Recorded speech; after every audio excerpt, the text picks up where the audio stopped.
Hello, this is about English language building the base. That is the introduction to our learning English grammar. The first major thing I would like to mention is about the number of English alphabet. All of us may be, or most of us may be, majority of us may be having the answer to be 26, which I would like to mention in the very beginning itself to be an utterly wrong idea. That means the number of English alphabet, not alphabets, please note down, it's not alphabets but only one alphabet in English language comprising of 26 letters. So this is the basic idea that we have to keep in mind in the very beginning of our learning English language. So now 26 letters in the one and only alphabet of English language, which we categorize to be vowels and consonants. And 5 vowels we know: A, E, I, O, U. This 26 letters, I tell you: A, B, C, D, E, F, G, H, I, J, K, L, M, N, O, P, Q, R, S, T, U, V, W, X, Y, Z.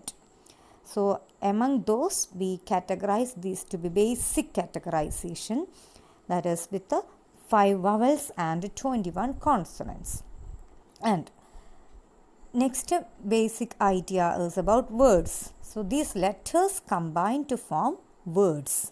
Words are something with the meanings, the combination of these letters, but the words are with the specific meanings. Say for example, boys, B-O-Y-S, girls, G-I-R-L-S,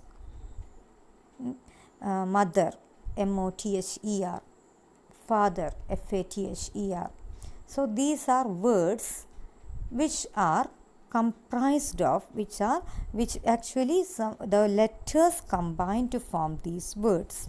And what happens when words are combined? Words are combined to form, and we form phrases or sentences out of the same. So what is a phrase? A phrase is a small group of words. Just see example, it is given there: running boys. Just some words combine and we call it to be a phrase. And what is the essential difference between a phrase and a sentence then? A sentence, the definition we know, it is a group of words. But one more feature which is really important that goes with the definition: so a sentence is a group of words which makes complete sense, or it gives complete sense. Just see here, we are reading a book gives a complete sense. That sentence is comprised out of a lot of words. We combine a lot of words. As we see with that phrase, this also holds many words, but the difference is we have a complete sense here in this sentence. We are reading a book. Just see next. So how a sentence, or how just some group of words will not get you the proper sense. Let us see, we are reading a.